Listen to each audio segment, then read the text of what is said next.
It's our day 2 here in Hong Kong. So dito nga pala kami nag-almusal malapit sa Yau Ma Tei Station. Umorder lang pala kami ng lettuce, napakasarap, at noodles na may meatballs at itong kanilang iced tea. Malit lang siya na restaurant pero sinasabi ko sa inyo mabubusog na kayo. At nag-check out na rin pala kami ditong umaga para diretso na kami ng uwi ng Macau. Pagkatapos namin nag-almusal, sumakay na nga kami dito ng train going to the first stop, ang The Peak Tram. Medyo umaambon nga nito nung paglabas namin kay anak ko, nagsasandan siya, di ba? Ang cute. Finally, nandito na nga pala kami sa may The Peak Tram. Open nga pala to ng 7:30 AM to 11 PM. Kung tatanungin niyo ako kung worth it ba pumasyal or pumunta dito sa The Peak Tram, ang sagot ko is yes. Why? Because it has views of the city and its waterfront. It is also one of the world's oldest and most famous funicular railways. The Peak Tram ride typically lasts about 7 to 10 minutes each way, and it only costs you 108 Hong Kong dollar for the adult and 76 Hong Kong dollar naman para sa mga kids. Next up, the Madame Tussauds is one of the most popular attraction in Hong Kong. It opened year 2000 and was the first branch established in Asia. It has over 100 wax figures. Makikita natin dito si Manny Pacquiao, si Catriona Gray, and Pia Wurtzbach.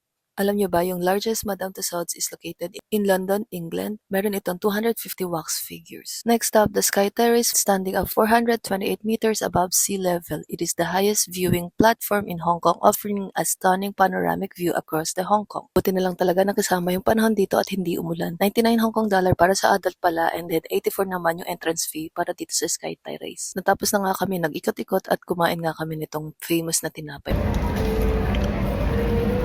No? Sarap mga sis. I-try nyo na pag pumunta kayo sa Parang yung Peak local Tram. donut na ano. Pero malambot siya. Kailang ulit kami nabili nito kasi sobrang nag-enjoy at sobrang nasarapan talaga kami. Kaya naman wag niyong kakalimutan kumain nito. At pagkatapos bumili lang din kami nitong paa mga sis. Masarap yung pagkakaluto niya. May kanin na din yan. At hindi na rin kami nagtagal. Pumila na rin kami pabalik sa may central para makauwi na nga ng Macau. At hindi na kami gabihan kasi kinabukasan may pasok nga to si Papa Andrew. Habang naglalakad-lakad nga kami at bigla naman namin nadaanan ito. Oh, sarap. Nag-picture tayo dyan. Dyan tayo unang nagkita. Ay, takanak ko. Sige, go.